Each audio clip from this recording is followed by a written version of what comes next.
টানা তাপদাহে দেশ জুড়ে শুধুমাত্র মানুষেরই কষ্ট হচ্ছে না, ক্ষয়ক্ষতির আশঙ্কা ও পরিমাণ বাড়ছে ফল ফসলেরও। এই অবস্থায় মহান সৃষ্টিকর্তার কাছে সাহায্য চাওয়া ছাড়া কোনো উপায় দেখছেন না ধর্মপ্রাণ মুসলমানরা। আজ সকাল থেকেই দেশের বিভিন্ন জায়গায় পড়া হয়েছে সালাতুল ইস্তিসকা বা ইস্তিসকার নামাজ।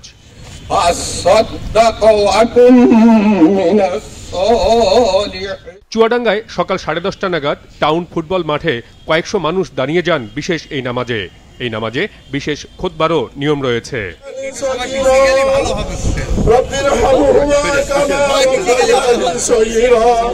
বৃষ্টি চেয়ে এই তাপদাহ থেকে মুক্তি পেতে পরিচালনা করা হয় বিশেষ মোনাজাত।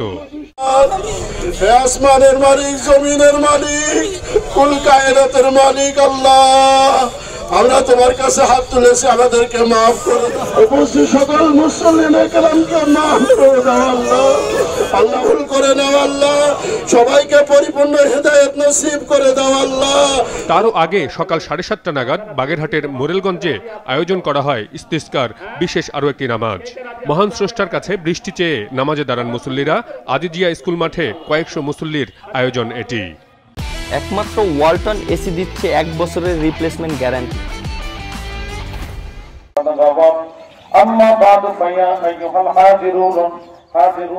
তাপদাহ থেকে মুক্তি এবং বৃষ্টিপাতের মাধ্যমে ফল ফসল রক্ষা করতে মহান আল্লাহর কাছে সহায়তা চেয়ে বিশেষ মোনাজাত হয় এই নামাজে।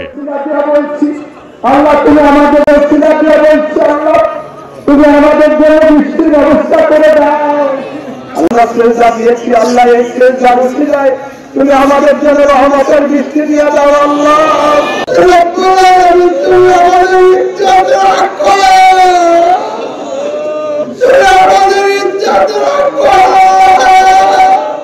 মহানবী সাল্লাল্লাহু আলাইহি ওয়াসাল্লামের সময় থেকেই প্রচণ্ড খরা কিংবা বৃষ্টিহীন অবস্থার মধ্য দিয়ে ইস্তিসকার নামাজ পড়ার নির্দেশনা ছিল।